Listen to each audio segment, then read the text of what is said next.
Ao meu lado, os nossos analistas de política da CNN, Clarice Oliveira e Pedro Venceslau. E hoje a gente conversa com o candidato Pablo Marçal, do PRTB. Candidato, muito bem-vindo aqui à CNN. Obrigado pelo convite e lá vamos nós. Lá vamos nós. Quero começar nossa conversa olhando para números, candidato. As últimas pesquisas recentes, Paraná Pesquisas, também Datafolha, mostram um crescimento muito grande do senhor, mas também um aumento da rejeição. A gente está falando de uma rejeição que só não fica na frente da de Guilherme Boulos. Essa rejeição nesse nível, esse aumento da rejeição também, preocupa a campanha? Não preocupa, porque a pessoa mais rejeitada em toda a história de pesquisa eleitoral chama-se Luiz Inácio Lula da Silva e ele é o atual presidente da República. A rejeição em pesquisa, você pensa um trabalhador ocupado, você para numa pesquisa para fazer uma pergunta para ele e ele fala, vai, coloca na conta desse aí.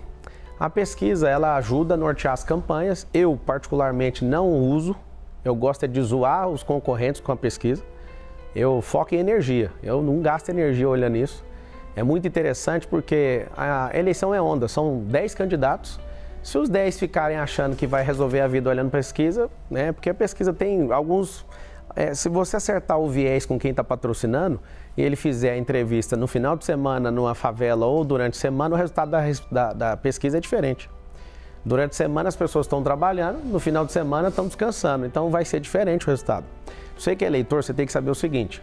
Se não é o partido político que está bancando a pesquisa, a pesquisa Quali, por exemplo, ela custa alguns milhões, dependendo da abrangência dela. Quem está pagando é o empresário, quem está pagando é alguém que está a fim de publicar isso para ver se ajuda o candidato. Você pode ver que algumas pesquisas elas não batem umas com as outras. Para que é a pesquisa? Eu vou te explicar. É para dar um jeito de ficar forçando a barra para dois grupos que queriam vencer a eleição, mas não vão conseguir, que é o Boulos de um lado e o Nunes de outro.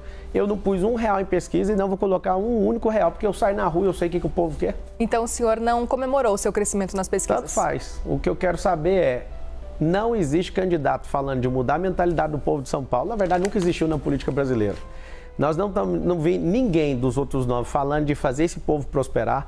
Não vi ninguém falando de capitalizar empresas e construir 2 milhões de empregos nas periferias. Eu não estou vendo ninguém falar disso. Estou vendo alguém falando de arroz com feijão.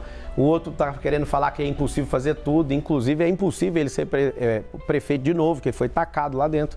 Então, assim, pesquisa de verdade para mim é mais para zoar com os outros. Fiquei satisfeito. Tem que falar a verdade. Na sexta-feira, se eu não estiver enganado, Marçal está colado no Boulos. Na verdade, a pesquisa errada está mostrando eu na frente junto com aquele cidadão. E, na verdade, o que eu tenho percebido na rua é um pouquinho diferente. Aqui vai um código para todo mundo de São Paulo. Eleição e mineração, você só descobre no dia da apuração. Tá tudo bem. O Bolsonaro, quando foi vencer a eleição, todo mundo falava que o teto dele era 7%, ele virou presidente.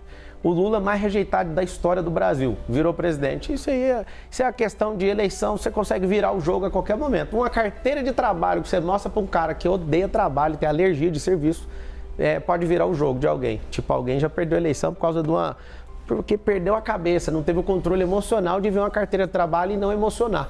Um simples detalhe pode acabar com a eleição de uma pessoa. Então a pesquisa, para mim, é legal, você que responde, você que faz, quem paga, tá tudo bem. Clarissa? Candidato, bem-vindo. Obrigada pela participação aqui no CNN Entrevistas. Candidato, não dá para não questionar o senhor a respeito do bloqueio das suas contas nas redes sociais. Isso está aí mobilizando bastante a sua defesa neste momento. A gente sabe que há uma tentativa de recorrer aí para recuperar essas contas e há uma discordância do senhor em relação ao teor da representação que deu origem a